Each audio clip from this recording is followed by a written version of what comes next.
श्रद्धा और चारित्र, इन दोनों गुणों का परिणमन स्वतंत्र है। तो ऐसा कहकर क्या कहना चाहते हैं?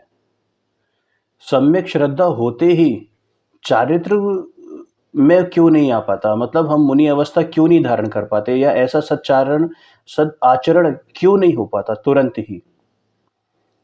थोड़ा सा स्पष्टीकरण चाहिए।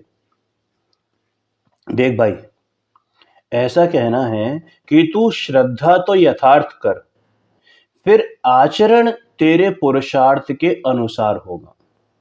पहले सच्ची श्रद्धा कर, और श्रद्धा होने के साथ ही आचरण नहीं हो जाता है ना। श्रद्धा वह मुक्ति का मार्ग है, श्रद्धा के बिना कुछ नहीं हो सकता। इसलिए पहले में पहल श्रद्धा, श्रद्धा कहो, दर्शन कहो, सम्यक दर्शन कहो, प्रतीति कहो, है ना। जैसी श्रद्धा हो और तदनुसार आचरण हुए बिना रहता नहीं है। श्रद्धा के अनुसार ही आचरण होता है। इसलिए शास्त्र में आता है ना कि बन सके तो ध्यानमय प्रतिक्रमण करना, बन सके तो ध्यानमय प्रतिक्रमण करना। यदि वह ना हो सके तो श्रद्धा तो भैया बराबर रखना। यदि अभी इतनी कमजोरी है कि तू प्रतिक्रमण भी नहीं कर पा रहा, तो भैया श्रद्धा तो बराबर रख। चारित्र तो, अब यहां पर चारित्र जो बात हो रही है वो अंतरंग विशुद्धि की बात नहीं है। चारित्र मतलब बाह्य चारित्र, है ना। व्रत, नियम, संयम वगैरह इसकी बात अगर हम करें, आचरण की अगर हम बात करें, ठीक है, तो भैया श्रद्धा एक बार पलटी तो फिर वापस नहीं आएगी। वापस नहीं आएगी मतलब ये कि तेरा भव खोटा हो गया। हाँ, श्रद्धा सही सलामत है और आचरण में कुछ गड़बड़ है तो भैया वो सुधर सकता है। वहां तेरे को बहुत सारे चांस मिलेंगे और अनादिकाल से चांस मिलते ही आ रहे हैं। अगर श्रद्धा एक बार भी पलटी है, यानी एक बार भी वो सम्यक श्रद्धा से मिथ्या श्रद्धा हो गई, तो वापस से तू गुलाटी खाएगा। इसलिए अपनी श्रद्धा को बराबर कायम रखना। श्रद्धा में उल्टा पुल्टा मत करना कि मुझसे नहीं हो सकता, इसलिए मार्ग ऐसा नहीं होगा। भैया मुनि की जो ध्यान दशा का वर्णन शास्त्रों में आता है ना, वह मुझसे नहीं हो सकती इसलिए मुनि मार्ग ऐसा नहीं होगा, ऐसा नहीं है। तुझसे नहीं हो सकता तो इसलिए वो मुनि मार्ग ऐसा नहीं है, ऐसा नहीं है भाई। ये श्रद्धा की बहुत बड़ी भूल है, बहुत बड़ी कमजोरी है। जो ये सोचते हैं ना कि यार ये मुनि दशा मुझसे नहीं अंगीकार होगी तो इसका मतलब ये मार्ग कोई और ही है, बहुत बड़ी गलतफहमी है। शास्त्रों में जैसा लिखा है, आगम में जैसा लिखा है, वैसा ही मुनि स्वरूप है। मुनि धर्म अंगीकार करने का वैसा ही स्वरूप है। हाँ, वो नहीं हो सकती है, वो तेरे पुरुषार्थ की कमी है। लेकिन मार्ग की कमी है, कोई ऐसा मान ले तो भैया उसकी श्रद्धा गई, फिर तो वापस कुएं में गई वो। समझ में आया? मुनि दशा ना हो सके तो स्वीकार करना कि मेरे पुरुषार्थ की कमी है, लेकिन वास्तविक मार्ग तो यही है। देखो, दो चीजें होती हैं। तेरा आत्म कल्याण होगा, यानी तुझे निर्वाण की प्राप्ति होगी, तो बिना मुनि धर्म अंगीकार किए बिना होगी ही नहीं। यानी बिना मुनि दशा अंगीकार किए बिना होगी ही नहीं।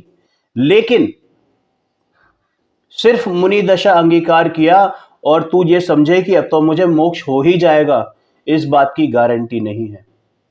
अनादि बार, अनंत बार तूने ये मुनि दशा अंगीकार की है।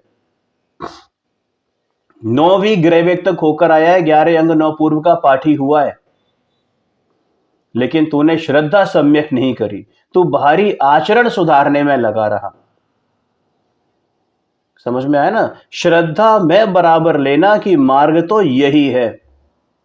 जो अंतर में छठे सातवें गुण स्थान में जाते हैं, बारंबार निर्विकल्प दशा में झूलते हो, उनका व्यवहार भी पंच महाव्रत आदि का होता है। वो उसको आदरणीय नहीं मानते, लेकिन आदरणीय किस अपेक्षा से नहीं मानते उन पंच महाव्रत आदि को, कि उन्हें उन पंच महाव्रत आदि का भाव करने के लिए बाहर आना पड़ता है अपने शुद्धोपयोग से, उस अपेक्षा से आदरणीय नहीं मानते। लेकिन इसका मतलब ये नहीं कि हम आदरणीय नहीं मान रहे हैं तो साहब क्या फायदा है इन पंच महाव्रत आदि का, अशुभ में चले जाओ। नहीं, बहुत बड़ी गलतफहमी है, वापस मिथ्यात्व प्रकट हो जाएगा। भैया उनका निश्चय व्यवहार जैसा हो वैसा निर्णय करना, श्रद्धा बराबर रखना, बैलेंस बना के रखते हैं। यह पंचम काल है, इसलिए थोड़ा इधर उधर हो जाए तो कोई बात नहीं है। भाई साहब बहुत बड़ी गलतफहमी है, ऐसा मत मानना। श्रद्धा यथार्थ रखना। देखो हर वाक्य में सिर्फ एक ही चीज निकल कर आई है, श्रद्धा यथार्थ रखना। चाहे कुछ हो जाए, श्रद्धा यथार्थ रखना। यदि दशा ना हो सके तो यह तेरे पुरुषार्थ की मंदता है, लेकिन मार्ग तो बापू यही है। जो भी मुक्ति को प्राप्त हुए हैं वे सब इसी मार्ग से प्राप्त हुए हैं। सम्यक दर्शन स्वानुभूति होने पर भेद ज्ञान की धारा प्रकट हो कि मैं ज्ञायक भिन्न हूं और यह शुभाशुभ भाव ये हैं, ऐसी उसकी ज्ञायक धारा होती है।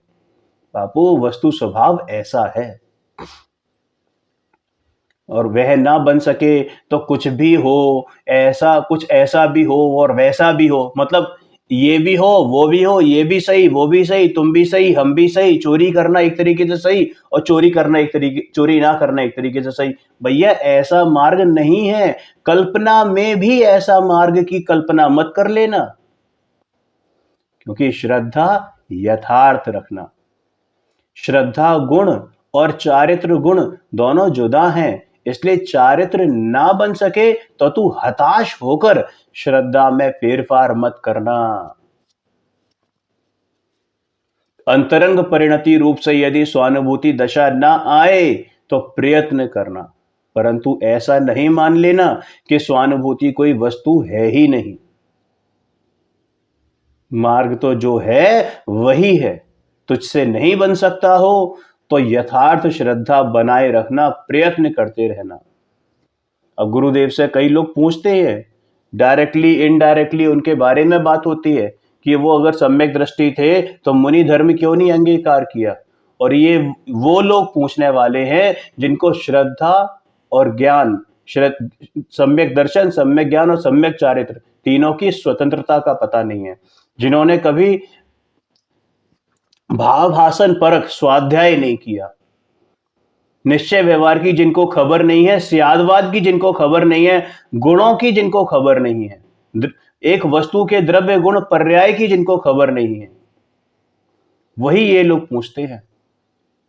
समझ में आया? तो अपनी द्रव्य गुण पर्याय रूपी श्रद्धा बराबर बनाए रखना, सात तत्वों के प्रति जो यथार्थ श्रद्धान है बराबर बनाए रखना, देव शास्त्र गुरु के प्रति जो श्रद्धान है बराबर बनाए रखना। चारित्र गुण अपनी योग्यता से प्रकट होगा। समझ में आया? लेकिन श्रद्धा को टूटने मत देना, और जब श्रद्धा नहीं टूटेगी तो चारित्र गुण प्रकट होगा ही होगा, आचरण भी वैसा बनेगा ही बनेगा। ऐसा संभव ही नहीं है कि तेरी श्रद्धा हो और आचरण कालांतर में जाके मिथ्या ही रह जाए, संभव ही नहीं है।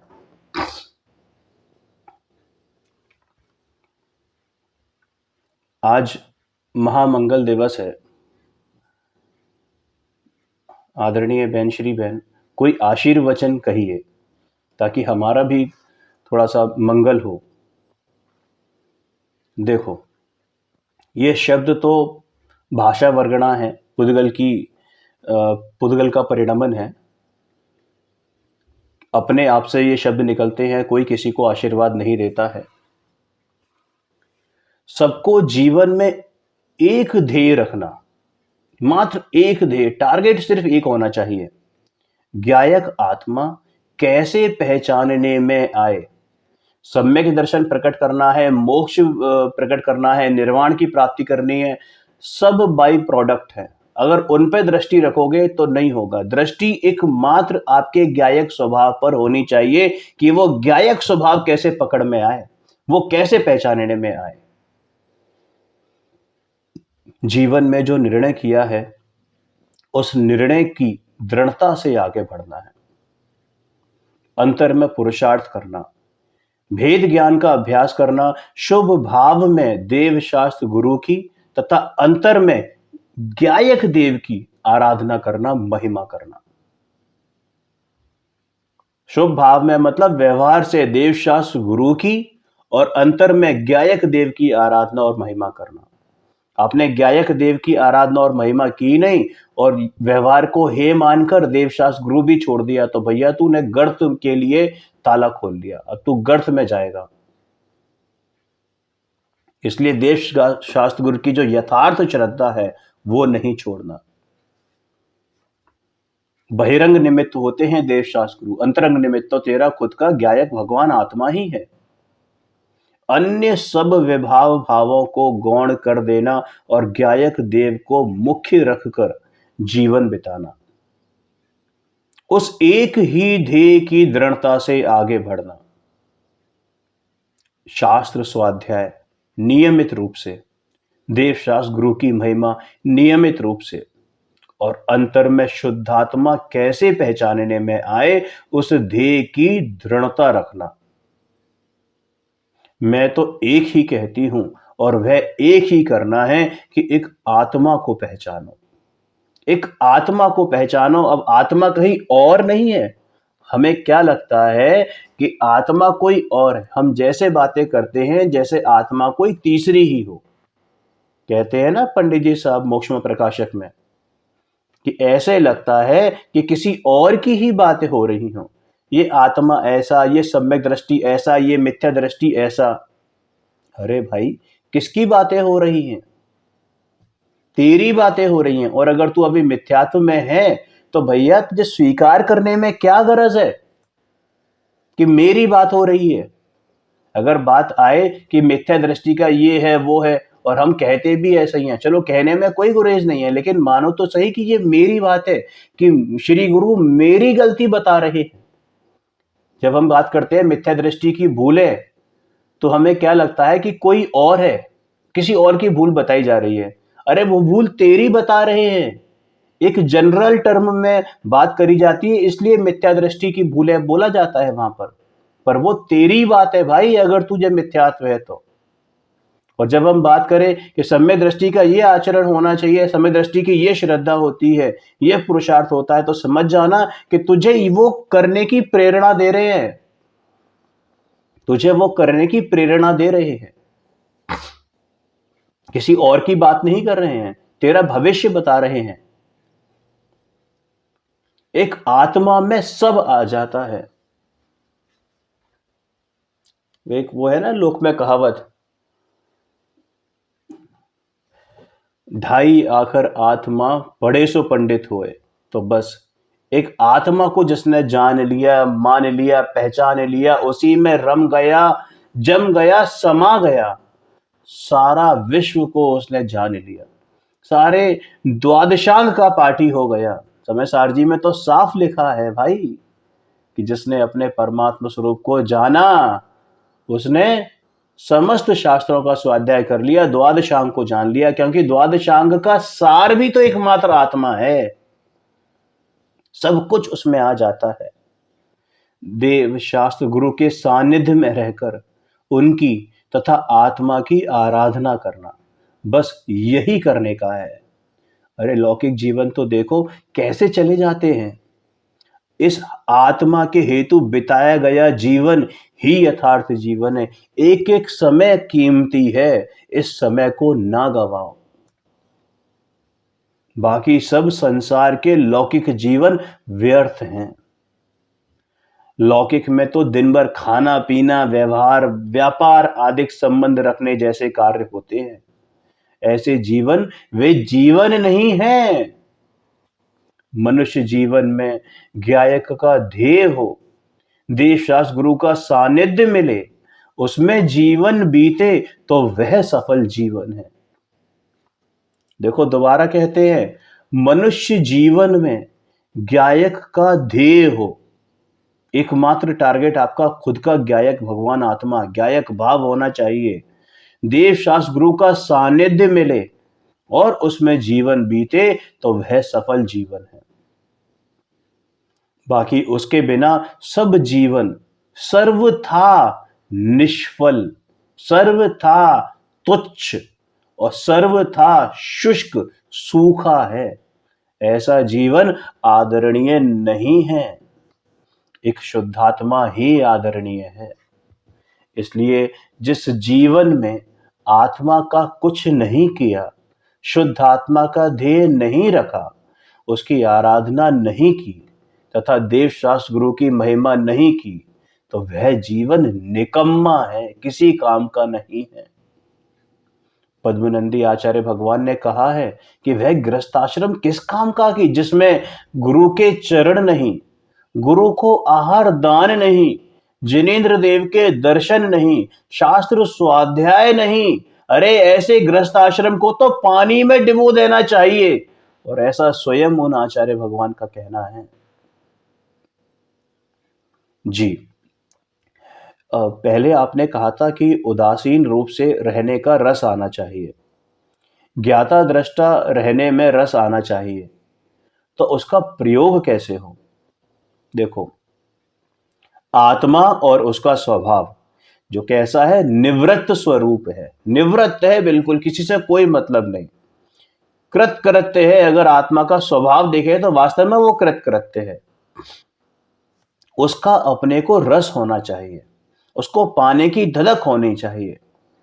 ऐसा होने पर आत्मा तद्रूप परिणमन करे तो ऐसी निवृत्त परिणति हो और गायक का बल बढ़ने से कर्तापना छूट जाए। देखो दोबारा, आत्मा और उसका स्वभाव जो कि निवृत्त स्वरूप है, उसका अपन को रस होना चाहिए, आह्लाद होना चाहिए कि जब भी आत्मा की चर्चा चले तो मेरी चर्चा चले और मैं उसमें अपने को ही तन्मय होता मानूं, क्योंकि मैं और आत्मा कोई भिन्न नहीं है। अरे मैं ही तो आत्मा हूं, मैं ही ज्ञान हूं, कोई तीसरी वस्तु नहीं है। और जब ऐसा भान होता है, ऐसा रस आता है, ऐसा आह्लाद आता है, तो ऐसा होने पर आत्मा उस रूप परिणमन करता है, तो ऐसी निवृत्त परिणति होती है। और गायक का बल बढ़ने से, यानी कि जब गायक का पुरुषार्थ बढ़ता है तो कर्तापना छूट जाता है। क्या रह जाता है कि मैं मात्र उदासीन गायक हूं, मैं किसी का कुछ कर नहीं सकता। विभाव में जुड़ जाता हूं फिर भी मैं गायक हूं, मैं किसी का कुछ नहीं कर सकता। ये विभाव मेरा स्वभाव नहीं है, मैं तो मात्र जाननहार हूं, जानने वाला हूं, ज्ञातापने रहने वाला हूं।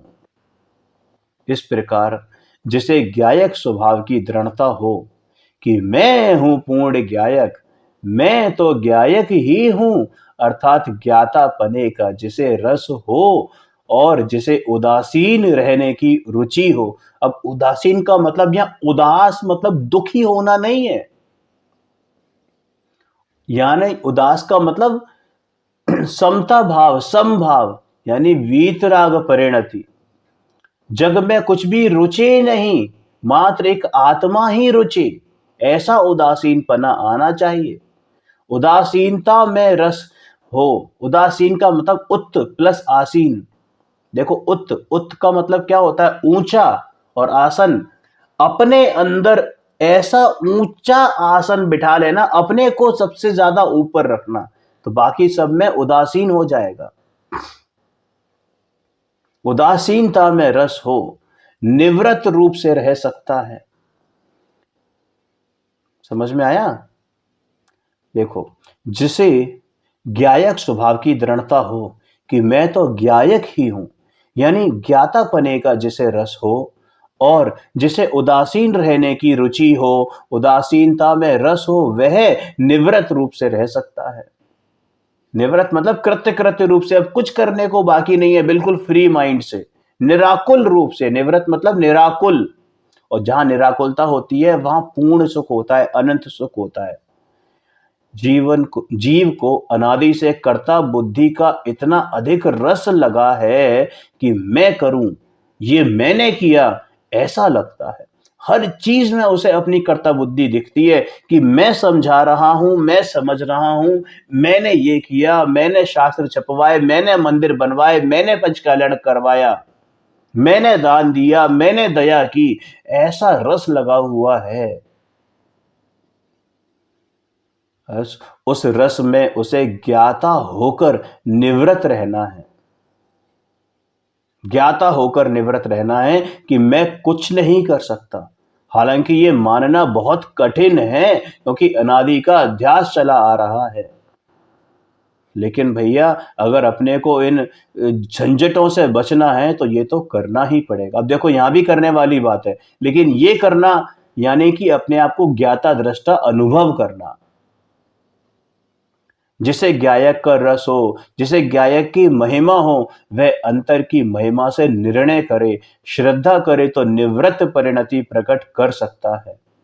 जिसे विकल्प के समय भी गायक रहने का रस हो, वैसी अंतरंग गायक की निवृत्त दशा रुचती हो, वह उदासीन रहता है, रह सकता है। जिसे कर्तृत्व बुद्धि रुचती हो, वह उदासीन नहीं रह सकता। वह तो बंदर बुद्धि का है, मंकी माइंड, एक डाल से दूसरी डाल सिर्फ उछाले मारेगा, कार्य कुछ नहीं होगा, क्योंकि जो होगा वो अपनी योग्यता से होगा। उसने विचार से तो निर्णय किया होता है कि मैं करता नहीं हूं, ज्ञाता हूं, लेकिन अंतरंग से गायक की महिमा का रस हो तो उसे गायक की बारंबार भावना और जिज्ञासा हो, तब उसे वैसी परिणति प्रकट होती है।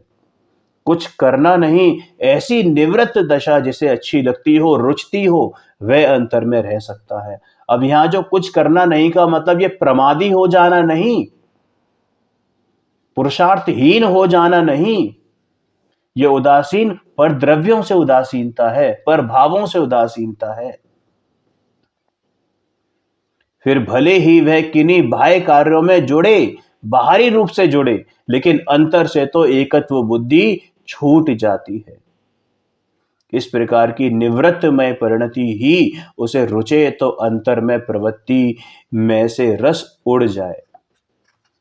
अशुभ से बचने के लिए शुभ भाव आए वह और बात है, लेकिन अंतर में आत्मा का निवृत्तमय स्वभाव है, उसमें आनंद आना चाहिए। स्वभाव परिणति में आनंद आए, भीतर रहने में रस आए, कर्ता होने का रस छूट जाए और जानने वाला रहने में, जाननहार रहने में, ज्ञाता रहने में, ज्ञाता मात्र रहने में रस आए कि मैं तो जानने वाला उदासीन ज्ञायक हूं, पर पदार्थ का मैं कुछ नहीं कर सकता, उनमें कोई परिवर्तन नहीं कर सकता। वह जानने वाला होने पर भी कोई फलाने राग के कारण, अमुक राग के कारण कार्यों में जुड़ता है, फिर भी उसकी मर्यादा होती है। मर्यादा होती है माने ऐसा नहीं जुड़ जाता कि सब कुछ छोड़ के उसी में जुड़ गया, क्योंकि एकत्व बुद्धि उसकी छूटी हुई है। एक हद तक ही वहां पर जुड़ता है। जुड़ता क्या है? अंतरंग से तो जुड़ता नहीं है, पर हमें लगता है कि वो जुड़ा हुआ है। एक हद तक ही जुड़ता है, एक मर्यादा तक ही जुड़ता है। अपने को भूलकर पर में, विभाव में जुड़ जाए, ऐसा नहीं होता। ये उसकी मर्यादा है कि अपने को नहीं भूलता। ज्ञायक की उदासीनता की मर्यादा में ही रहता है। ज्ञायकता की, उदासीनता की मर्यादा में ही रहता है। कर्ता बुद्धि में जीव को पर के साथ इतना अधिक एकत्व हो जाता है कि अपना ज्ञायकत्व भूल जाता है। इसलिए तो आचार्य भगवान ने संपूर्ण कर्ता कर्म अधिकार अलग लिखा है, अलग लिया है। पूरा कर्ता कर्म अधिकार अलग लिया है, क्योंकि अनादि काल से ये कर्ता बुद्धि है ना, बड़ी खतरनाक बुद्धि है। और गुरुदेव श्री ने तो खैर कर्ता कर्म अधिकार का अत्यंत स्पष्टीकरण किया ही है। कर्ता बुद्धि के रस में कुछ नहीं करना, ऐसी श्रद्धा करनी कठिन पड़ती है। उसमें एक और बैठ जाओ, बस कोने में बैठे रहो, ऐसी बात नहीं है। अरे अंतर से श्रद्धा पलटने वाली बात है, अंतर से श्रद्धा पलटने वाली बात है। ज्ञानी का ज्ञान निर्विकल्प रूप से कार्य करता है क्या? और करता है तो कैसे करता है?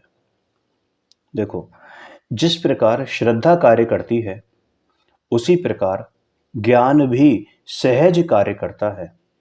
उसे विकल्प नहीं उठाना पड़ता।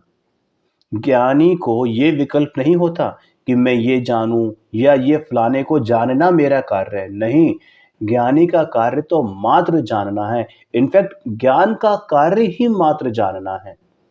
ये जानना या वो जानना, ऐसा विकल्प ज्ञान में नहीं होता।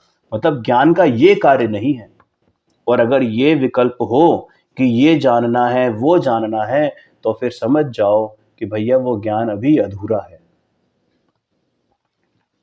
केवल ज्ञानी संपूर्ण लोकाकाश को जानते हैं, लोकालोक को जानते हैं, लेकिन एक रंच मात्र भी यह विकल्प नहीं कि मैं इसको जानूं, मैं उसको जानूं। एक मात्र ये विकल्प नहीं, एक किंचित मात्र भी, रंच मात्र भी ये विकल्प नहीं है। और चलो केवली तो छोड़ो, जो वीतरागी संत हैं वो भी, और उनको तो छोड़ो, जो सम्यक दृष्टि हैं वो भी, और तो और तुम भी। तुम्हारे में जो विकल्प आते हैं ना, विभाव भाव हैं, ज्ञान का कार्य नहीं है।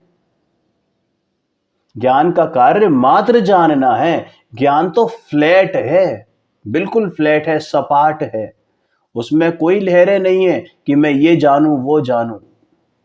ज्ञान का ये कार्य ही नहीं है, उसे विकल्प नहीं उठाना पड़ता।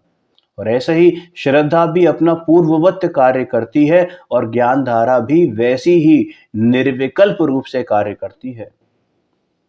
अब निर्विकल्पता का मतलब यहां स्वानुभूति वाली बात नहीं है कि स्वानुभूति की निर्विकल्पता, लेकिन उसकी परिणति उसी प्रकार की हो जाती है।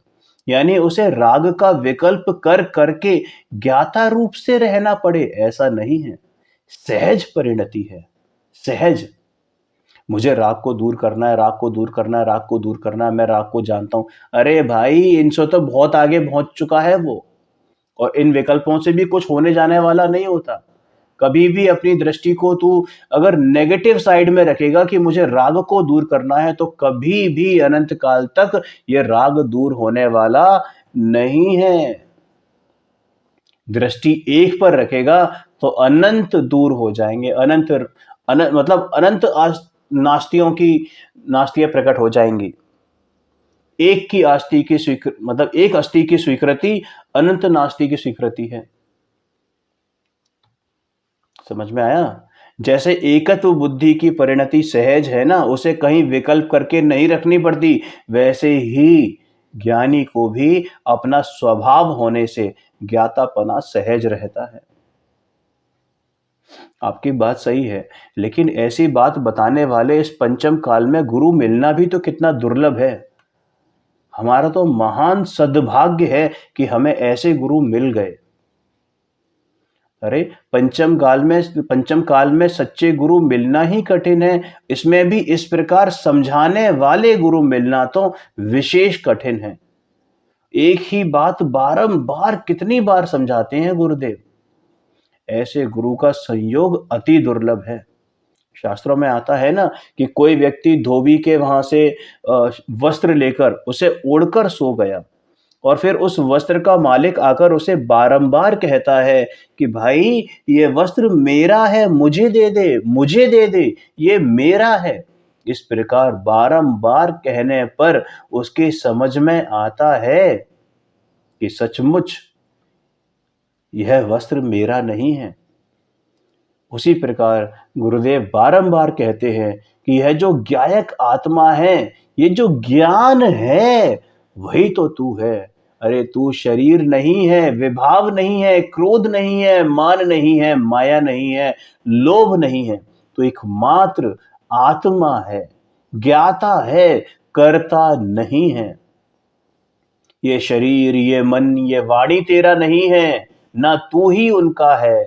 कितनी बार ही कहते हैं, तब जाकर एक बात, मतलब एक बार थोड़ी अंदर तक पहुंच पाती है। गुरुदेव ने कितने वर्षों तक कहा और स्वयं कितने भीजे हुए होंगे तब उनके मुख से ये बातें निकलती थीं।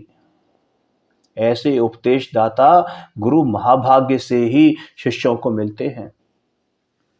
आचार्य भगवान कहते हैं कि जीव मोह में स्थित है, यह महान आश्चर्य है। अरे तू मोह में रह कैसे लेता है? मोह तेरी जगह नहीं है रहने की, ये महान आश्चर्य है। मोह रहित आत्मा मोह में खड़ा है, ये तो आश्चर्य की बात हो गई ना। मतलब जो तेरा स्वभाव नहीं है, जो रहने की जगह नहीं है, और तू वहां खड़ा है। बिल्कुल ऐसे जैसे कोई अरबपति लड़का हो, घर में अरबों खरबों की दौलत हो, और वो नाली और गटर साफ करता फिरे। तो ये महान आश्चर्य की बात नहीं है? कल को अगर आप किसी को देखो कि भाई साहब ये तो उसका लड़का है, अब मैं किसी का नाम नहीं लूंगा, लेकिन कोई खरबपति व्यक्ति है, उसका लड़का जो है वो कल नाली साफ कर रहा था, तो आश्चर्य नहीं होगा लोगों को? आपको भी आश्चर्य होगा ना। अरे भाई, तेरे अंदर इतनी अनंत महिमा है, अनंत गुणों का रत्न भरा पड़ा है। अंदर मतलब अनंत गुणपति है तू, अनंत लक्ष्यपति है, अनंत पति है, और तू कहां मोह रूपी गटर में मोह रूपी मदरा को पी के नाली में पड़ा हुआ है। ये आश्चर्य है, घोर आश्चर्य है जी। एक बात और पूछनी थी कि क्या आत्मा को पहचाने बिना राग द्वेष नहीं छूटते? भाई क्या बात कर दी। सबसे पहले अपने स्वभाव की प्रतीति करे, उनको भिन्न जाने, तभी तो राग द्वेष छूटेंगे। कपड़े में मैल लगा हुआ है, अगर तुझे ये भिन्नता भासित ना हो और तुझे कपड़े का जो उस वस्त्र के शुद्ध स्वभाव की खबर ना हो, शुद्ध स्वभाव की खबर ना हो कि नहीं ये कपड़ा इस मैल से जुदा है, या ये मैल इस कपड़े से जुदा है, कपड़ा तो शुद्ध ही है, तो तू राग द्वेष को कैसे भिन्न करेगा? जब तक तुझे उस कपड़े की शुद्धता का भान ना हो। ऐसे ही जब तेरे को अपनी गायक स्वभाव की प्रतीति ना हो, अपने शुद्ध स्वभाव का भान ना हो, उसकी रुचि ना हो, तो राग द्वेष भिन्न होंगे, भिन्न जानेगा, और कालांतर में जाके वो भिन्न हो ही जाएंगे। लेकिन उससे पूर्व वास्तविक रूप से भिन्न किस प्रकार पड़े? वास्तविक रूप से बाहर के वैराग्य पूर्वक उसे मंद पाड़े, ये अच्छे नहीं, ये राग द्वेष करने योग्य नहीं, ये आदरणीय नहीं है, मतलब बाहरी भार से तू कर ले, तू विरत नियम संयम धारण कर ले, लोगों से रिश्ता तोड़ ले, गृहस्थी छोड़ दे। गृहस्थपना नहीं बोला मैंने, गृहस्थी छोड़ दे कि नहीं साहब ये राग द्वेष नहीं है। क्या होगा? तू जंगल में जाके कुटिया बना लेगा, जंगल में जाकर, भले ही हवा की कुटिया हो, भले ही वो उनकी डंडों की कुटिया ना हो, लकड़ी की कुटिया ना हो, हवा की ही कुटिया हो, लेकिन ये मन में तेरी जो कुटिया बसी पड़ी है वो कैसे जाएगी? क्योंकि गृहस्थ पना नहीं छूटा है अभी। क्यों नहीं छूटा? क्योंकि तूने जहां रहना है वहां डिसाइड नहीं किया, तूने अपने घर को पहचाना नहीं, तू अपने घर में रहता नहीं है और तुझे कहीं और रहना नहीं है, तो कहां रहेगा भाई? कहीं ना कहीं तो रुकेगा ना, या तो अपने अंदर रहेगा या बाहर रहेगा, दो ही जगह है। तो ये राग द्वेष कैसे छूटेंगे जब तक अपने को नहीं पहचानेगा? भाई साहब, ये वास्तविक रूप से छूटते तभी हैं जब अपने स्वभाव को पहचानता है, तभी ये राग द्वेष भिन्न पड़ते हैं। और ऐसा कहते नहीं है, ऐसा होता है। कहने में तो व्यवहार आता है कि जब हम बाहरी रूप से ये मानते हैं या बाहरी पुरुषार्थ करते हैं कि थोड़ी सी लेशाएं बंद हो गई, तो हमने ये मान लिया कि राग द्वेष इनको नहीं है। हमने कुछ कहा, गाली दी, गोली मारी, उन पे कुछ असर नहीं हुआ, उन्होंने कोई रेस्पॉन्स नहीं दिया, तो हम ये मान लेते हैं कि इनको कोई राग द्वेष नहीं है। उनका बच्चा मर गया, फिर भी वो उसकी अंत्येष्टि में नहीं आए, तो हम ये मान लेते हैं कि उनको राग द्वेष नहीं है। अरे भाई, राग द्वेष अंतर से निकालने वाली बात है, ये बाहरी रूप से नहीं। अनंत बार ऐसे तू बाहरी रूप से राग द्वेष को भिन्न कर चुका है, लेकिन वापस से वो चुंबक की तरह तेरी तरफ खींचते चले आते हैं, क्योंकि तूने अपना जो स्वभाव है उसको पहचाना नहीं है। जो सच्चा आत्मार्थी होता है ना, जो पात्र आत्मार्थी होता है, जिसे आत्मा का प्रयोजन हो, उसे मर्यादा बाहर, क्या उसे मर्यादा बाहर यानी अपने को शोभा ना दे वैसी कषाय नहीं होने देते। मतलब कि जो मर्यादा है ना, कषाय नहीं होने देती। कषाय की उपशांतता और वैराग्य आदि होते हैं। जो कार्य मेरे करने योग्य नहीं है वैसे कार्य नहीं करता। कोई बहुत संत महात्मा के घर में एक ऐसा लड़का पैदा हो जाए जो चोरी चकारी करता हो, तो उसके पापा उसको कहें या कहीं से शिकायत आए कि बेटा ये तुम्हारा लड़का चोरी करता है, या चलो चोरी तो चलो पाप हो गया, मैं ये कहता हूँ कि बहुत रईस आदमी है, करोड़पति आदमी है, अरबपति आदमी है, और उसका लड़का किसी परचूनी की दुकान पे जाके 5,000 रुपए की जॉब करे, तो क्या बोला जाएगा कि तू कर तो रहा है लेकिन ये तेरे करने लायक नहीं है। अरे तेरा इतना बड़ा बिजनेस है, तू वहां संभाल ना। 5,000 करोड़ 5 लाख करोड़ का तेरा बिजनेस है, तू उसको संभाल। तुझे जॉब करनी है तो वहां कर ले। तू किसी परचूनी की दुकान पे जाकर 5,000 रुपए 4,000 रुपए की तू नौकरी कर रहा है, ये तेरे करने लायक नहीं है। तो बस ऐसे ही जो आत्मार्थी होता है ना, वो बाहर ऐसे कार्य करता ही नहीं है। अब कार्य में मतलब ये जड़ क्रिया की बात नहीं है, जुड़ने की बात है ना, कि जो अपने को शोभा न दें, ऐसी कषाय नहीं होने देते। कषाय की या तो उपशांतता होगी या अभाव होगा। मुझे आत्मा का ही करना है, यह राग द्वेष कुछ रखने योग्य नहीं है। इस प्रकार आत्मा का प्रयोजन सिद्ध करने के लिए वैराग्य करे तो राग द्वेष मंद पड़े। भारी वैराग्य से कुछ नहीं होता, लेकिन भेद ज्ञान किए बिना वे भिन्न नहीं पड़ते हैं। देखो आ गई ना बात, समझ में आई ना बात। तुम्हारा क्या प्रश्न था कि आत्मा को पहचाने बिना राग द्वेष नहीं छूटते? संभव ही नहीं है। छूटे हुए लग सकते हैं और लोगों को, लेकिन अंतरंग में तू स्वयं भी जानता है और केवली भी जानते हैं कि ये राग द्वेष तुझसे छूटे नहीं है। तेरा भव का किनारा 1 सेंटीमीटर भी नहीं खिसका, 1 इंच 1 रंच मात्र भी नहीं खिसका है। सबसे पहले तो अपनी श्रद्धा को दृढ़ कर, निर्णय कर कि मैं ज्ञायक हूं, मैं जानने वाला हूं, और इसके अलावा मेरा कोई और कार्य है ही नहीं। ये शुभ शुभ भाव मेरा स्वरूप नहीं है। यह शरीर और आत्मा भिन्न भिन्न है। यह शरीर कुछ नहीं जानता और मैं अंतर में एकमात्र जानने वाला तत्व, अनादि अनंत शाश्वत।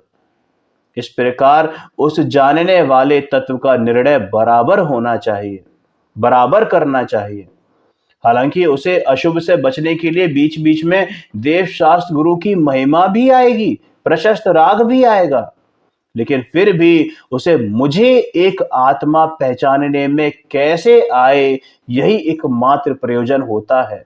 और देव शास्त्र गुरु की महिमा आने का भी यही प्रयोजन होता है कि ये निमित्त बने मुझसे मिलाने में। मैं कहीं अगर गलती कर रहा हूं तो मुझे मेरे गुरु मेरा मार्गदर्शन करें। सबसे पहले में पहल अपने परमात्मा स्वरूप की महिमा आनी चाहिए कि यह सारी बाह्य वस्तुएं सारभूत नहीं है। सारभूत तो एकमात्र मेरा ज्ञायक भगवान आत्मा यानी मैं स्वयं ही हूं। ऐसी महिमा, ऐसा निर्णय अंतर से होना चाहिए। पहले एकदम लीनता नहीं होती, पहले श्रद्धा होती है और पीछे लीनता होती है, तब राग द्वेष छूटते हैं। जी, तो ये जो राग द्वेष यानी कि जो भाव कर्म है, इनका निरोध कैसे हो? अरे भाई, ये तो मूल में पड़े हुए हैं तेरे, ये सबसे बड़े कर्म हैं, तेरे दुश्मन हैं। भाव कर्म के कारण द्रव्य कर्म बंधते हैं, क्योंकि द्रव्य कर्म तो अत्यंता भाव है द्रव्य कर्म से मेरा, है ना? तो मेरे तो है नहीं द्रव्य कर्म, लेकिन ये भाव कर्मों के कारण तू द्रव्य कर्म बांधता है, और ये भाव कर्म तेरी भूल से होते हैं, किसी और की भूल से नहीं। इन भाव कर्म का निरोध हो तो द्रव्य कर्म का निरोध होता ही है। अनादि काल से वह समस्त कर्मों के त्याग का प्रयत्न करता है, लेकिन जो कर्म नाश का सच्चा उपाय है उसे ग्रहण नहीं करता। तू बाहर से सब कुछ करता रहे, बाहर सब कुछ करता रहे, उससे कर्म का नाश नहीं होता, बल्कि कर्म बंधते रहते हैं। तो शुभ भाव करता रहता है, परंतु उन शुभ भावों से कर्मों का नाश नहीं होता, पुण्य बंध होता है। यानी द्रव्य कर्म तो जैसे के तैसे बंधते ही रहते हैं। जब तक भाव कर्मों का नाश ना हो तब तक द्रव्य कर्मों का नाश होता ही नहीं है। भैया, ये कर्म फिलॉसफी समझना बहुत आवश्यक है। शास्त्रों में आता है ना कि अज्ञानी जितने कर्म लाखों करोड़ों भवों में खपाता है, उतने कर्मों का क्षय ज्ञानी तो मात्र एक श्वास मात्र में कर लेता है, एक श्वास मात्र में कर लेता है। अज्ञानी अशुभ में से शुभ भाव में स्थित होता है, लेकिन भाव कर्म तो जैसे के तैसे बने रहते हैं, इसलिए द्रव्य कर्मों का भी नाश नहीं होता, उसे यथार्थ रूप से निर्जरा नहीं होती। अशुभ भाव की निर्जरा होना वह यथार्थ निर्जरा नहीं है। मात्र शुभ भाव करने से कर्मों का आश्रम नहीं रुकता। समझ में आया? अरे, अंतर में भाव कर्म का निरोध कैसे हो, इसके उपाय के लिए परम गुरु का यानी सत्पुरुष का आश्रय लेना। समस्त मोह राग द्वेष का क्षय करना हो तो परम गुरु का आश्रय लेना। परम गुरु तुझे मार्ग बतलाएंगे कि भाव कर्म का निरोध कैसे होता है। तू अंतर में चैतन्य देव को ग्रहण कर, और यह जो भाव कर्म का उद्भव होता है ना, उससे पृथक हो। ये जो भाव कर्म विभाव भाव होते हैं, वह मेरा स्वरूप नहीं है, मैं उनसे भिन्न ज्ञायक भगवान आत्मा हूं। ऐसे ज्ञायक देव को ग्रहण करे तो भाव कर्म का निरोध होगा ही होगा। तू चैतन्य की परिणति, चैतन्य का कार्य प्रकट कर, तो भाव कर्म की क्रिया तुझसे भिन्न पड़ेगी। अब ये जो बात आई है ना कि चैतन्य की परिणति, यानी तू अपने चैतन्य स्वभाव को पहचानेगा, उसको जानेगा, उसके प्रति श्रद्धा करेगा, सच्ची श्रद्धा करेगा, तो यह चैतन्य परिणति प्रकट होगी और भाव कर्म भिन्न होंगे, यानी अलग होंगे। भेद ज्ञान कर कि मैं भाव कर्म से भिन्न हूं। समय सार जी की तीसरे कलश में, समय सार जी के तीसरे कलश में आचार्य भगवान अमरचंद्र ने क्या कहा? नहीं, दूसरे कलश में है ना, क्या कहा है? प्रत्यगात्मा अनंत धर्मणस्तत्वं पश्यन्ति प्रत्यगात्मनः। क्या मतलब है प्रत्यगात्मा का? कि द्रव्य कर्म भाव कर्म नो कर्म से रहित प्रत्यगात्मा। दूसरा कलश है ना, जहां जिनवाणी मां को वंदन किया गया है, सम्यक ज्ञान को वंदन किया गया है, अनेकांतमयी मूर्ति को वंदन किया गया है। तो ये सम्यक ज्ञान क्या है? कि ये मैं ही तो हूं। ये ज्ञान क्या है? कि ये मैं ही तो हूं। और मैं क्या हूं? कि मैं इन द्रव्य कर्म भाव कर्म नो कर्म से रहित हूं। ये कर्म रूपी त्रिमूर्ति से सर्वथा रहित हूं। मान तो सही, श्रद्धान तो कर, तभी तो तू इनको भिन्न कर पाएगा। तू चैतन्य की परिणति, चैतन्य का कार्य प्रकट कर, तो भाव कर्म की क्रिया तुझसे भिन्न पड़ेगी। भेद ज्ञान कर कि मैं भाव कर्म से भिन्न हूं। चैतन्य के कर्ता कर्म क्रिया सब मुझ में है। जो भी कुछ मेरा कार्य हो रहा है ना चैतन्य में, अरे मेरा स्वयं षटकारक है, मैं ही कर्ता, मैं ही कर्म, मैं ही करण, मैं ही संप्रदान, मैं ही अपादान, मैं ही अधिकरण।